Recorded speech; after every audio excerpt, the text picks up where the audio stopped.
Hello and welcome to History Repeated. Our show tonight will focus on the Protestant Reformation and the lasting effects it has had on history. Most people only remember the causes and what happened directly after this influential change in the course of history, but don't think that the results it caused have any bearing on the world of today. This is definitely not the case, as we will soon see.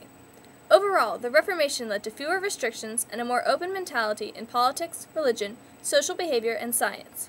We'll have 4 very different guests, one in each of these categories, who will present how their lives and achievements have been affected by the Protestant Reformation.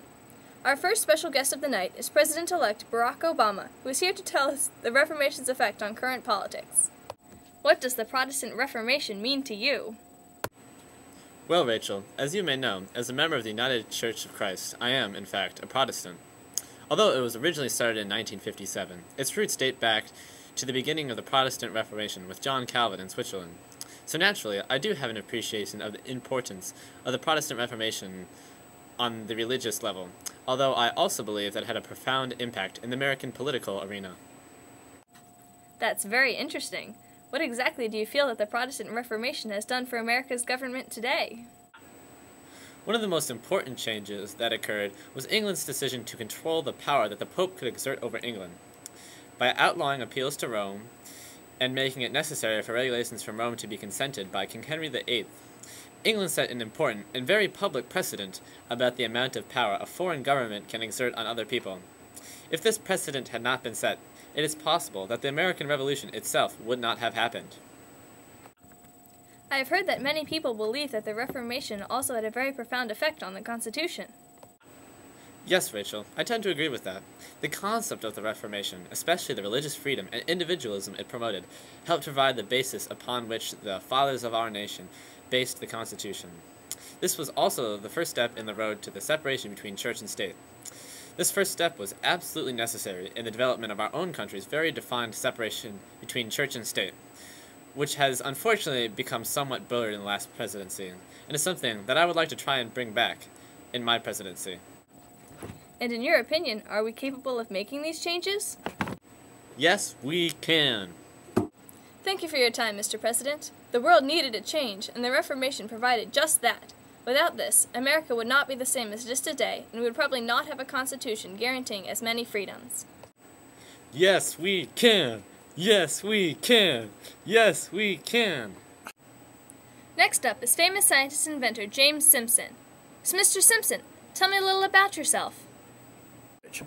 My name is Simpson, James Young Simpson, and I'm known as the apostle of chloroform anesthesia. I was born on June 7, 1811 in Linlithgow, Scotland's Bathgate village. I was the 7th son to be born to a poor baker. I went to Edinburgh University at 14 and specialized in pathology and obstetrics. After graduation, I became Edinburgh's professor of medicine and midwifery. An American dentist called Morton successfully operated on a patient using pain-free surgery. The anesthesia used was ether. Soon I used ether in my obstetrician procedures. However, this caused severe irritation in my patients, leading me to research for a new form of anesthesia. Additionally, nitrous oxide had to be applied before ether was used, making it very unwieldy and impractical. Soon I started using a pure form of chloroform, and the results were groundbreaking. In 1847, I proposed the use of chloroform during childbirth in my book, Account of a New Anesthetic Agent, leading to the wrath of the church. I also developed iron wire sutures and acupressure to treat arresting hemorrhage and the Simpson obstetric forceps. The Reformation lightened its restrictions on thinking and interpretations of Christian teachings. The scriptural passage that God made Adam fall into a deep sleep before taking his rib made me wonder if we could alleviate pain during surgery by causing patients to fall into a harmless sleep that will prevent operations agonies. I was especially driven to find a way to prevent the pain of childbirth that all mothers had to suffer through. Although England during the 19th century was very religious and most doctors and patients abided by biblical teachings, women didn't have to be burned at the stake anymore for want of painless patrician. However, my work to eliminate pain was met with much controversy and opposition from the church. The Scottish Church accused me of interference with the divine plan. The church claimed that human-induced artificial sleep made the victim more vulnerable to the dark powers and birth pain was not obsolete.